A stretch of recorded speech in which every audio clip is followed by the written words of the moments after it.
Travelling Greece is truly a remarkable experience. Known for its stunning landscapes, vibrant culture, and rich history that spans thousands of years. From the mesmerizing islands of Santorini, Mykonos, Samos and Rhodes, to the ancient city of Athens, and of course the unique mystical cliffs and monasteries of Meteora. We spent a month hiking, on the seat of a motorbike, cruising on ferries, and just getting lost in the maze of cobblestone streets and alleyways. Hi guys, if you don't know, we are Vic and Kathy, sometimes called the two old farts travelling. We've been travelling non-stop for the past 7 years. So remember, if you get some enjoyment out of this video, please click the notification button, comment, and subscribe to our channel for more exciting travel content. Santorini has been on the hit list for many years. Essentially a volcanic island formed by a massive volcanic eruption around 3,600 years ago. This eruption caused the centre of the island to collapse, forming a large caldera or crater, which is now filled by the sea. We only had a day as we arrived by cruise ship, so we tended very early to beat the mayhem of the several cruise ships in port.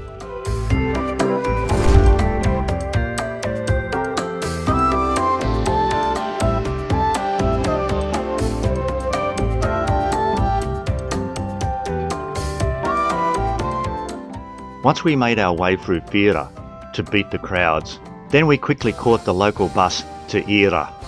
Ira does get busy, and rightfully so, because of its magical charm. We made our way through the narrow cobblestone paths that wind their way through this enchanting town, catching glimpses of the breathtaking caldera below. As we ventured into the heart of Ira, we found ourselves immersed in a captivating world of whitewashed buildings, blue domed churches, and breathtaking vistas.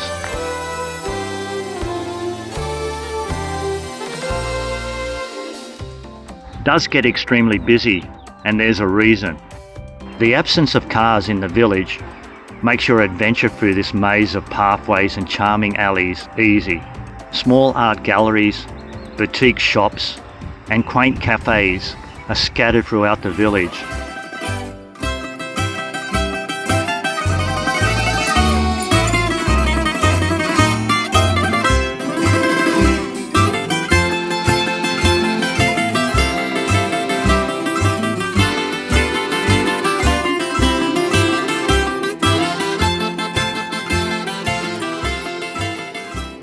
We made our way down the steep path in the hope we could find a water taxi back to Fira. We passed quaint waterside restaurants with freshly caught seafood. Just be aware, it costs €100 for the water taxi. So if there's two of you, it's €50 each. We decided to hike back up again and take the €2 local bus.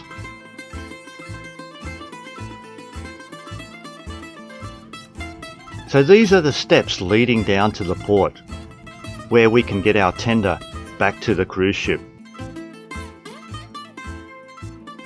It's a journey of discovery where every step reveals a new sight, a new aroma, and a new sensation.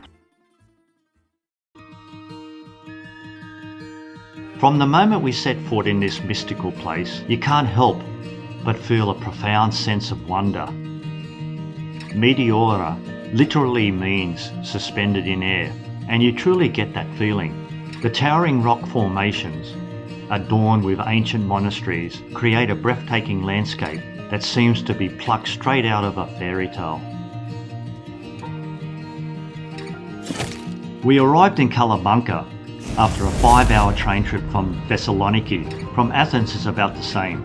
There we rented 125cc scooters and rode an easy 10 minutes to Kastraki. Kastraki itself is a small village of about 500 people. It is situated at the base of the famous UNESCO site of Meteora. It's often considered one of the most charming and traditional villages in the area. We stayed at the San Giorgio Villa, which had a great location, breakfast, friendly staff, and was great value for money.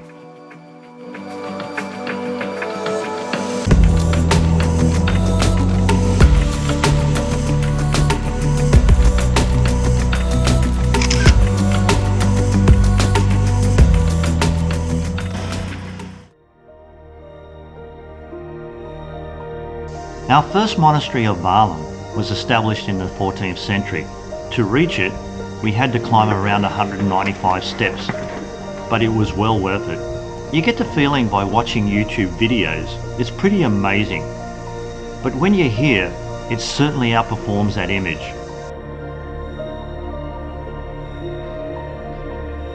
Walking around, you could see a rich collection of religious icons, manuscripts, and frescoes. One thing that stood out was its net and pulley system that is no longer in use.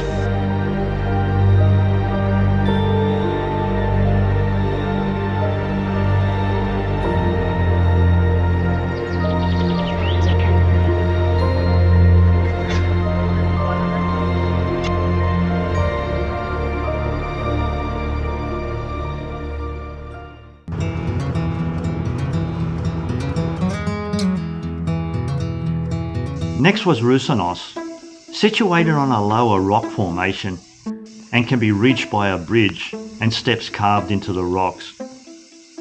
Nuns also reside here, maintaining a simple and devoted way of life, dedicating themselves to prayer and the preservation of their religious traditions.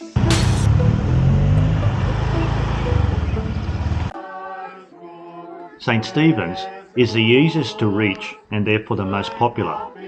Dating back to the 16th century, it functions both as a monastery and a nunnery. A unique feature is its small bridge that connects the main road to the entrance. We encountered a procession of singing worshippers as we entered.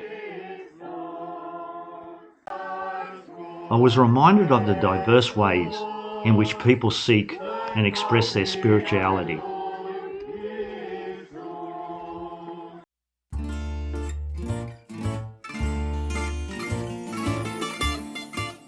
Perched on an imposing rock pillar, Trinity of Meteora became quite famous after appearing in the James Bond movie For Your Eyes Only. The monks consequently felt it didn't portray a good image, so they ended the future filmings. The exact reason for building monasteries are shrouded in a bit of mystery. Some say the monks wanted to escape the world and find a place of spiritual retreat and solitude. Others think they sought protection from invading armies and raiders, whilst many believe that living in these lofty heights brought them closer to God. I think a bit of all could explain their preferences.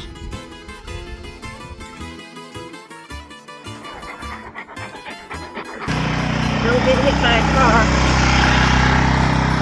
The monastery of the Great Meteora, also called the Transfiguration of the Saviour, is the oldest and largest, founded in the 14th century. It appears to be suspended between heaven and earth, perched on a massive rock pinnacle that rises hundreds of metres above the surrounding landscape.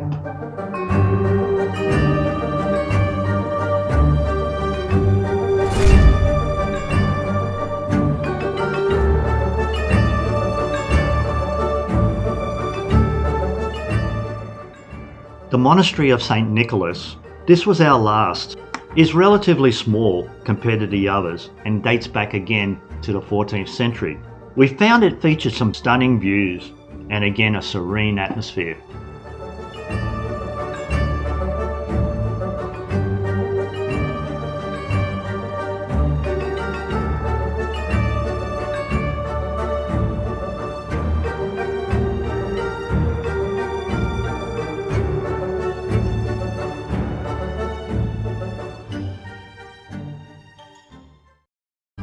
Of its 44 villages and its 220 kilometres of beaches, with turquoise green waters and of course the famed Old Town, we planned to see as much as we could. We spent 4 days here, one of which we rented 125cc motorbikes for €25 a day and did a road trip loop of this enchanting island. Starting in the Old Town of Rhodes, we headed 30 kilometres southward to the low-key Stegna Beach, then to the mesmerizing Rendezvous Beach, around the bay to the very popular Lindos Beach, a short ride to our favourite Paul's Beach, before crossing the island and a long stretch back to the Old Town.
As we rode, I couldn't get this out of my head. This is the only way to see Rhodes, Rhodes, Rhodes. We knew about the devastating fires, but we weren't prepared for this.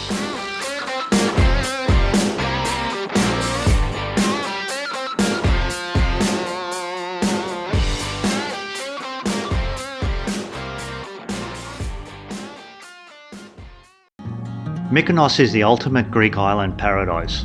It's a vibrant and cosmopolitan destination with a stunning coastline, gorgeous beaches, and a busy nightlife scene. It's a place where time seems to stand still, where the worries of everyday life fade away, and where you can embrace the sheer joy of living in the present moment. Here's a snapshot of what makes Mykonos one of our favourite Greek locations. We started wandering the streets and the little alleyways as we're preparing for the tourists. The shops were starting to open up. Lost Kathy in one of those little alleyways. It's quite a small place, I'm sure we won't get lost. Very much different to that of Santorini. Mykonos is famous for its iconic windmills. They were traditionally used to grind wheat and were an essential part of the island's economy. Today, they are a popular tourist attraction. The local community generally takes care of the cats and consider them part of the island's charm. Many residents and business owners provide food, water, and shelter for the cats. Known for its maze-like streets and narrow alleyways, interestingly, the town does not have a formal street naming system. Instead, locals use landmarks and points of reference. We came across some black and white photos that could be historical images documenting the town's past. The houses are typically cube-shaped and have flat roofs, which were originally used for collecting rainwater.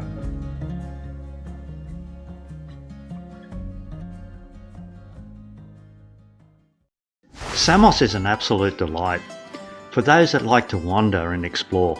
The streets and alleyways of this charming hidden gem in the Aegean Sea are a maze of winding paths. The streets are often cobbled and lined with tall white buildings, many with colourful shutters and blooming bougainvillea vines. As you wander, you catch glimpses of the sea through the narrow alleyways and discover hidden gems. Again, Kathy found this apartment where we stayed 5 nights. The beauty of this location is that it is high and we could open up the doors and feel the breeze and hear the sound of the waves. Only a few metres from our apartment is a small alleyway that gives us commanding views down the beach and into the village.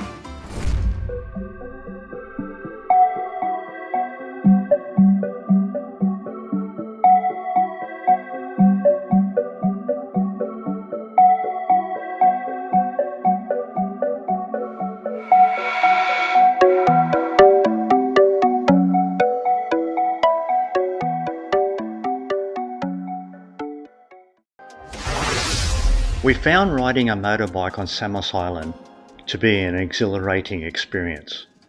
We were able to explore the island's winding roads and rugged coastline with ease. We rented the 125cc motorbikes from Memory Rentals near the Old Wall in Kakari and took off for a day's adventure.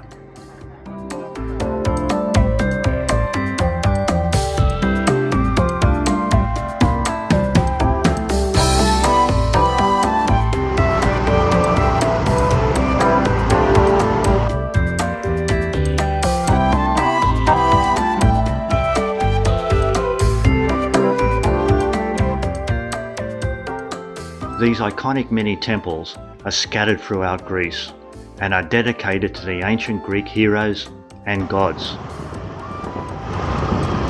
think this is okay here? Well, everyone else is parking here, so I assume. The Blue Street is painted in a beautiful shade of blue and a hidden gem. It's a local secret and not many tourists know about it.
Athens is the capital and the largest city in Greece, and one of the oldest cities in the world with a population of over 3 million. It has a rich history and cultural heritage. One of the most striking features is its historical significance. Known as the birthplace of democracy and the cradle of the Western civilization that developed in the 5th and 4th centuries BC. Athens has many sights and equally as many videos out there. I'll endeavour to cover some of the highlights that we found important.